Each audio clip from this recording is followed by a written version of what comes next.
olá, pessoal, tudo bem, tudo bem, tudo bem. Eu tinha dito pra vocês que eu ia botar uma máscara pra vocês não ficarem olhando a minha cara feia. E aí, como é que fica melhor? Assim? Ou fica melhor assim? Tá difícil de decidir, né? Tudo bem. Mas vocês tomam um calmante à noite aí para poder dormir, né? Para não ficar com muito susto, né? Ficar com essa imagem terrífica aí na cabeça. E vamos lá à nossa aula, porque a gente só tem 15 minutos por aula. Eu vou tentar assim abranger os pontos mais importantes das matérias que ficaram faltando. Não sei se eu vou conseguir nesse momento, né? Por causa de questão de tempo, abranger todos esses assuntos, porque falta bastante coisa, mas eu vou, na medida do possível, eu vou colocando mais vídeos para vocês, mas pelo menos alguns assuntos que seriam aqueles que a gente poderia trabalhar na nossa próxima aula, eu vou deixar então já postado, né? A gente teria só mais uma aula e, lógico, com uma aula só, como eu disse para vocês no nosso último encontro, não ia ser possível a gente abranger todos os assuntos que faltam para completar aí a apostila. Então nós vamos fazer da seguinte forma, né? Eu vou postar nesse primeiro momento pelo menos os assuntos então que a gente trabalharia no nosso próximo encontro, tá? E na medida do possível, o que for, o que der para a gente poder, o que der para a gente colocar a mais aí, né? Em termos de assunto, para poder terminar aí a apostila, a gente vai colocando. O que não der tempo, mais adiante então a gente coloca para vocês. Eu vou postando, né? Vocês vão deixando aí comentários lá no meu blog, né? Pedindo, falando, tá, dá para colocar mais um assunto aí. E vocês fiquem de olho também lá no blog, né? De vez em quando dá uma visitada lá, porque pode ser que vocês encontrem informações de novos vídeos, né?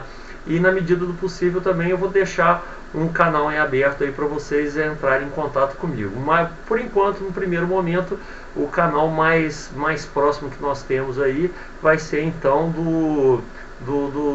realmente do blog. Vocês acessem o blog, né, deixem comentários lá, procurem lá o canal dos alunos, né? Se vocês estão assistindo esse vídeo, provavelmente vocês já tiveram acesso a ele, né? E aí vocês vão sempre acompanhando, dando uma olhada, que eu vou estar sempre deixando alguns vídeos postados lá, certo? Qualidade de imagem, tentei melhorar o máximo que eu pude aqui. Eu acho que não fica melhor do que isso, né, com o tal da webcam, né? Não sei se existem programas que consigam melhorar um pouco a qualidade da imagem. Dei uma pesquisada aqui, mas não consegui achar muita coisa não, né? Então a gente vai ter que ir desse jeito mesmo. Também para olhar essa careta feia aqui, não vai adiantar muita coisa melhorar a qualidade da imagem, certo? Bom, no nosso último encontro, então, né, deixa eu dar uma arrumada nisso aqui, que esse negócio está caindo e tal. Vamos lá, pronto. No nosso último encontro, se eu não estou enganado, a última coisa que nós falamos foi sobre a Guerra do Paraguai. A gente estava estudando o Segundo Reinado, né, e o último assunto que nós estávamos vendo em Segundo Reinado foi então a Guerra do Paraguai. Bom, em relação a Guerra do Paraguai, o assunto que faltou eu abordar em sala de aula foi então, ou foram, as consequências, né, os resultados dessa guerra. Porque nós falamos das causas, dos motivos, fatores, né, e aí só relembrando, eu tinha dito que a indefinição de fronteiras foi um dos fatores, né, a existência de um modelo de governo, de desenvolvimento econômico do Paraguai, que pelo menos para alguns historiadores, mas até hoje nas provas de vestibular, essa interpretação ela ainda é válida, né, de que a Inglaterra tinha o interesse de acabar com esse, entre aspas, né, mau exemplo paraguaio, né, que era um desenvolvimento independente. Eles buscavam isso, né, existem alguns dados que apontam nesse sentido, apesar de haver controvérsias, mas essa interpretação parece que ainda é utilizada pelos livros, pela maioria dos livros de história, e também nos vestibulares essa interpretação ela ainda aparece com bastante frequência, né? Então eu aconselho vocês que vocês levem em consideração esse fator, né? Eu tinha também dito para vocês que um dos fatores dessa guerra também era a instabilidade política da região, né? Isso está ligado à fragilidade dos estados que faziam parte ali da região. Então, Uruguai, Paraguai, Argentina, o próprio Brasil, né, países que ainda estavam em processo de consolidação dos seus estados nacionais, né, e por causa disso apresentavam um alto grau de instabilidade política, né? Então o grau de incerteza que existia de um governo em relação ao outro, né, se eles podiam confiar ou não, é um fator que a gente tem que levar em consideração para a gente poder entender o porquê a guerra começou. Né? E no último momento, o interesse brasileiro na livre navegação na Bacia do Prata. Né? Essa livre navegação, vez por outra, ela era embaraçada pelo governo do Uruguai. Como a gente abordou na aula passada, no Uruguai existiam dois partidos que eram muito fortes. Né? Quais eram esses dois partidos? O Partido Blanco e o Partido Colorado, sendo que o Partido Blanco, né, era contrário aos interesses comerciais brasileiros e, portanto, né, tinha uma política avessa ao Brasil.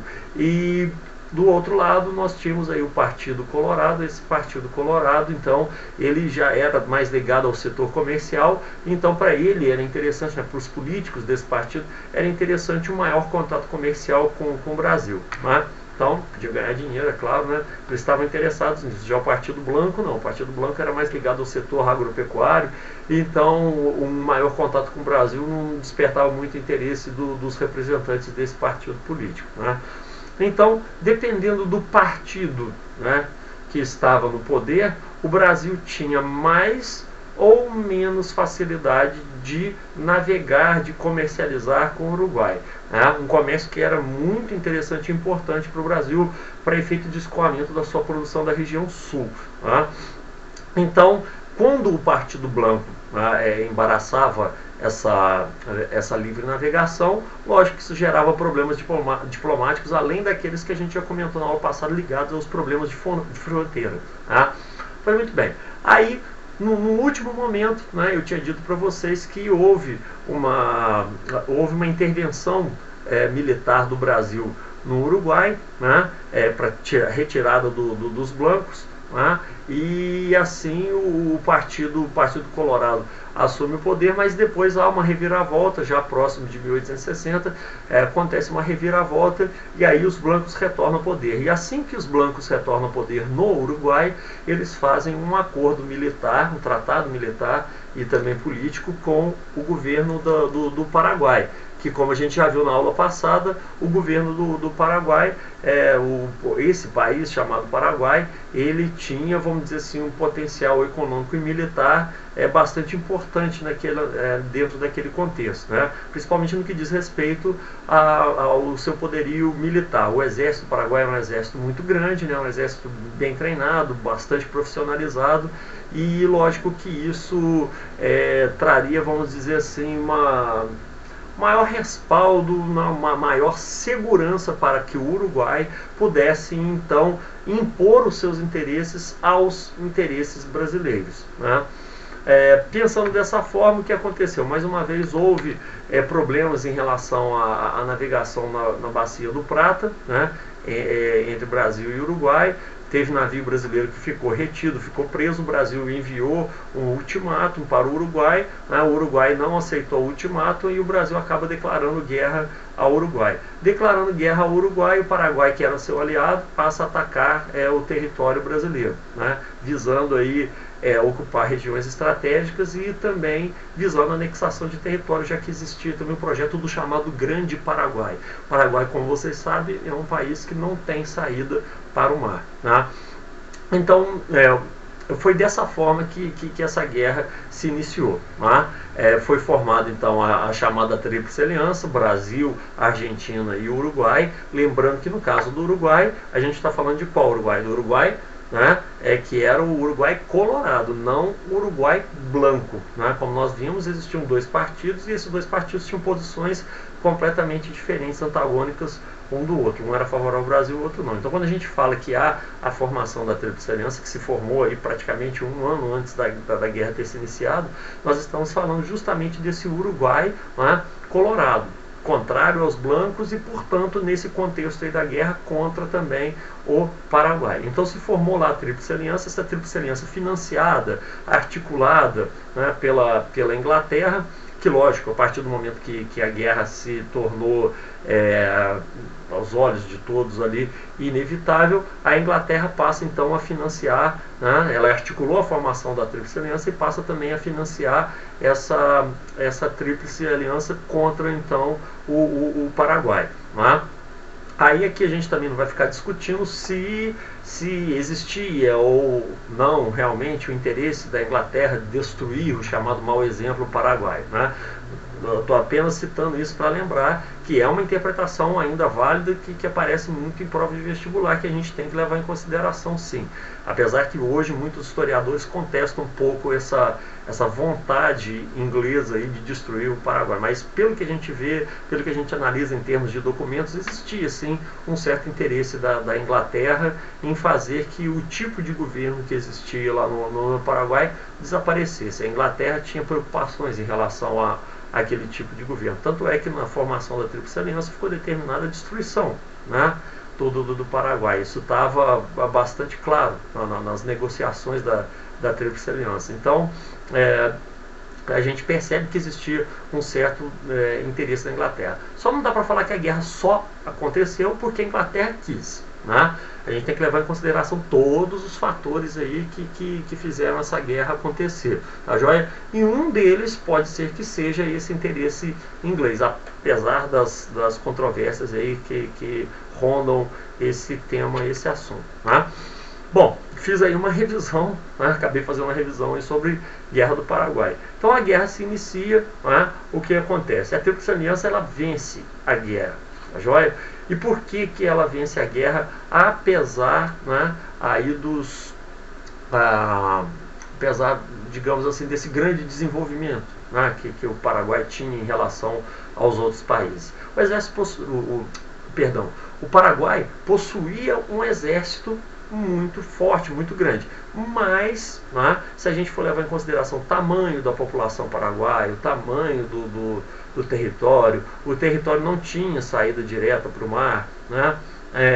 O Paraguai, melhor dizendo, não tinha uma saída direta para o mar, né? Então tudo isso aí dificultou muito a vida do Paraguai. Então, conforme a guerra foi avançando, os soldados paraguaios foram morrendo, assim como dos outros exércitos também, mas acontece que no caso do Brasil, por exemplo, o Brasil tinha como repor, né, esse seu exército. Ele tinha uma população que tornava possível a reposição mais rápida de soldados aí nesse exército. O Paraguai já não tinha essa facilidade, né? O Brasil na época possuía uma marinha bastante desenvolvida, levando em consideração o contexto da época, né, da região também. Então o Brasil tinha uma marinha poderosa. O Paraguai já não possuía uma marinha tão forte assim, até porque é um país intestino, ou seja, interior, ele não tinha uma saída para o mar. Então, ele não possuía uma marinha experiente, uma marinha que tivesse condições de fazer frente à marinha brasileira. Então, isso aí também pesou muito a favor do Brasil e contra, então, o Paraguai. E vamos lembrar também que os países da Tríplice Aliança estavam apoiados financeiramente e também até com fornecimento de armamento por parte da Inglaterra, né? Então, essa ajuda, né, essa ajuda financeira, também bélica, aí, prestada pela Inglaterra aos países da Tríplice Aliança, pesou muito a favor da Tríplice Aliança e contra, então, o Paraguai. Então, conforme o tempo foi passando, o resultado foi o quê? O Paraguai saiu derrotado dessa guerra. Só um ínterim aqui, tá? Lembrando aqui a questão dos chamados voluntários da pátria, né? Muitos escravos foram tirados das senzalas e levados ao fronte de batalha, né? Muitos donos de escravos, filhos de donos de escravos, às vezes eram convocados para ir à guerra, e uma das formas que existia de você conseguir escapar aí dessa convocação militar era justamente você mandar algum voluntário no seu lugar. Aí o que eles faziam? Ele ia lá na senzala e falava assim: você é voluntário, entendeu? Vou te mandar lá para a guerra e tal, né? E se você ficar vivo, você vai ser livre e tal. Bom, e muitos foram levados à força. Existe também controvérsia com relação a isso aí. Uma controvérsia bastante, digamos assim, pertinente, porque se você era um grande fazendeiro, se você era uma pessoa muito rica, lógico que a gente pensa, lógico que essa pessoa tinha condições políticas, né, contatos políticos, influência política, para não ir para a guerra sem ter que se dispor de escravos, né? Mas também existem registros de que isso aconteceu. A gente só não sabe dizer com certeza em que nível quantitativo, ou seja, quantos escravos realmente foram para a guerra nessas condições que eu estou falando para vocês, mas isso aconteceu. Então é uma coisa que a gente tem que levar levar em consideração, nessa questão dos voluntários da pátria, aí, como é chamado. A gente não deve também pensar que o exército brasileiro é um exército de negros, como se falou muito, né, durante uma época aí. Mas existia uma boa parcela de negros, de mulatos lutando nesse exército. Isso vai ter um peso importante quando a gente vai comentando então os resultados dessa guerra. Bom, até que deu para entender aí, galera, tá? O que foi que levou os países aí a entrar nesse conflito, né? E eu espero também que vocês tenham entendido aí como que essa guerra se processou, por que o Paraguai foi derrotado. Então vamos lá, gente. Quais foram então os resultados da guerra do Paraguai? Vamos lá. Para o Paraguai foi um desastre total. Além de derrotado, quase toda a estrutura montada no Paraguai, né, dentro daquele projeto de tornar o Paraguai um país mais independente, um país mais desenvolvido, tudo aquilo foi por água abaixo, porque o Brasil chegou lá e dinamitou tudo. Né? Estradas de ferro, siderúrgicas, empresas, indústrias, tudo, nada daquilo ali foi aproveitado de forma produtiva. Né? Tudo foi dinamitado, foi destruído mesmo. E que leva a gente a pensar que realmente existia um projeto de destruição, né, do Paraguai, do modelo paraguaio. Né? Isso reforça um pouco essa tese. As terras que antes tinham sido alvo de reforma agrária para aumentar a produção paraguaia durante os governos anteriores, lá até o governo de Solano Lopes, que era o ditador do Paraguai na época da guerra, essas terras acabaram voltando para a mão dos grandes latifundiários, e isso, lógico, fez a produção paraguaia cair.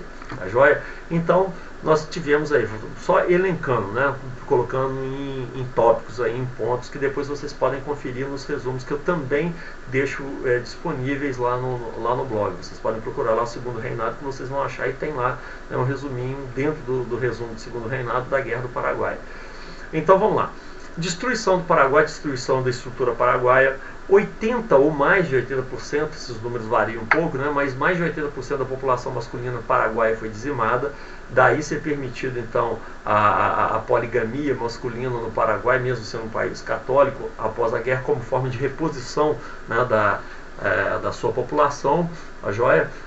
Quando a guerra do Paraguai terminou, só para vocês terem uma ideia, né, estava próximo do fim, aí tinha menino de 13, 14 anos lutando como soldado no fronte de batalha. Inclusive, alguns usando até barbas postiças, né, para não ficar evidente para o inimigo que tinha criança lutando lá do outro lado. Né? Foi uma das formas, a gente tem registro disso aí. Né? Mas enfim, 80% ou mais de 80% da população paraguaia foi dizimada por causa da guerra. A indústria paraguaia, como já disse, foi destruída, né? E isso, lógico, provocou um atraso muito grande do Paraguai. Uma coisa que é importante é você saber relacionar a situação difícil do Paraguai atual com essa guerra. Tá? Os efeitos da destruição feita, né, oriundos da guerra do Paraguai, eles são, vamos dizer assim, fatores fundamentais para esse atraso, para esse baixo nível de desenvolvimento do Paraguai até os dias atuais. Né? Então, se cair em prova e perguntando o porquê do Paraguai ter uma situação econômica e social tão difícil, a resposta tem que ir, você tem que buscar o fator desse atraso lá na guerra do Paraguai, certo? Bom, agora no caso do Brasil, lembrando, o Solano Lopes ele foi morto, né? Ele foi perseguido e morto, tá joia? No caso do Brasil, quais foram os resultados da guerra do Paraguai para o Brasil? Então, a primeira que eu vou citar vai ser o seguinte: fortalecimento do exército. Como vocês devem se lembrar, ou pelo menos deveriam se lembrar, tá joia? Durante o período regencial, o exército brasileiro ele foi sucateado e foi criado lá, então, o quê? A chamada Guarda Nacional, um exército de elite. A pessoa para poder entrar, vocês lembram disso, ela tinha que pagar, né, para ter uma patente dentro desse, entre aspas, exército que se chamava então a Guarda Nacional. E nesse contexto, o exército brasileiro ele foi sucateado. Quando essas guerras se iniciaram ali na região do Prata, o Brasil começou a ter que fazer intervenção no Uruguai, isso foi por volta de 1851, né? O Brasil então teve que reativar esse exército, teve que reequipar esse exército, teve que aumentar, criar escolas superiores de guerra para a formação dos oficiais do exército brasileiro, né? Armar melhor, fardar melhor esse exército. E aí, nesse contexto, o que aconteceu? Esse exército ele se tornou grande, tá joia? o número, né, de soldados, o seu efetivo cresceu bastante, a estrutura desse exército cresceu bastante, as armas que eles puderam contar para a época passaram a ser armas, né, modernas. Então esse exército se tornou uma organização grande, bem equipada, bem estruturada e poderosa, né? Então essa aí vai ser uma das consequências da Guerra do Paraguai para o Brasil. E a gente vai ver que isso tem a ver também com a queda da monarquia, tá? Esse mesmo exército que se tornou forte, bem equipado, poderoso, né, ele também se tornou republicano. Por quê? Porque nas escolas superiores de guerra que foram criadas para a formação dos oficiais, né, ali se ensinava várias coisas, física, né, matemática, enfim, né, os assuntos relacionados à engenharia militar, né, e também se ensinava, uma das disciplinas que se ensinava nessas escolas era a filosofia. E a filosofia que estava em voga, estava na moda na época, era a do positivismo, aquela lá do Auguste Comte, né?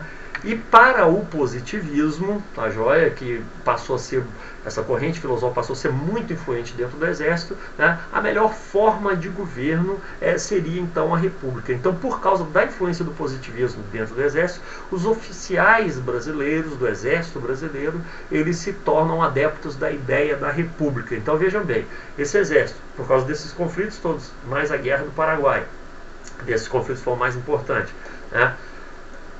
Desculpa. Esse exército, então, se torna poderoso, bem equipado e também republicano. Então passou a ser um problema para o governo monárquico. Tá? Esse exército também se torna o quê? Abolicionista. Por quê? Por causa da participação de negros, mulatos, mestiços, ex-escravos no fronte de batalha. Né? Então os soldados, os oficiais do exército brasileiro percebem, então, que todas aquelas ideias que existiam, eram bastante comuns no Brasil, acerca do africano, do negro, do mulato, do mestiço, elas se desfizeram durante a guerra. Ou seja, acho que o negro, o mulato, o mestiço eram indolentes, menos capazes que os homens brancos, e ali na hora da guerra, na hora da batalha, lutando ombro a ombro, né, essa ideia se desmanchou, né, evaporou, falou, bom, nada disso que a gente ouvia se comprova aqui na prática nessa guerra. Eles são tão valorosos quanto ou até mais do que os brancos, dependendo do caso, claro, né? Então essa ideia começou a se desfazer. Então, quando a guerra termina, a maior parte desse exército já era contrária à ideia, né, da escravidão. Então eles retornam da Guerra do Paraguai com uma mentalidade já o quê? Uma mentalidade abolicionista. Então esse exército se torna poderoso, bem equipado, bem estruturado, organizado, republicano e também abolicionista, certo? E o que acontece também com o Brasil? Agora saindo já do campo do exército, falando do campo da economia. Como é que ficou a economia brasileira? Vocês lembram que a economia brasileira sofreu mudanças importantes, teve lá a imigração, o início da industrialização, o chamado surto industrial, o surgimento da economia cafeeira, a economia brasileira passou a ser superavitária, tudo estava se desenvolvendo, indo muito bem, mas eis que a Guerra do Paraguai trouxe o Brasil novamente a uma situação de crise econômica, né? O Brasil vai se endividar por causa dessa guerra, né? Foi uma guerra que durou de 1865, algumas datas apontam a data de 1864, o iniciozinho lá dos conflitos com o Uruguai, né? Então vamos considerar que seja de 1865 a 1870. Então uma guerra que demorou um bom tempo, né? Foi uma guerra longa. Então, durante esse período todo, o que aconteceu? As reservas de capitais do Brasil foram se esgotando, o Brasil se endividou com a Inglaterra, né? A Inglaterra, nesse ponto, nesse sentido, se deu bem nessa história mais uma vez, né? Porque todos os países, não só o Brasil, se endividaram com ela, tá? Então o Brasil terminou a guerra com uma crise econômica, né? Sem reservas cambiais, endividado externamente, né? E o café também no finalzinho do século XIX já começava a apresentar sinais de superprodução, o que iria provocar uma constante queda do preço desse produto, que passou a ser o principal produto de exportação do Brasil. Resumindo, a situação era de crise econômica, tá? Então esses são os resultados da Guerra do Paraguai para o Paraguai, que a gente comentou, né? E no caso também para o Brasil, tá joia? Me parece que esses eram os últimos temas que eu deveria abordar. Eu vou encerrar esse tópico aqui para não ultrapassar muito do horário, tá joia? E aí nós vamos emendar para terminar o segundo reinado. Até o próximo.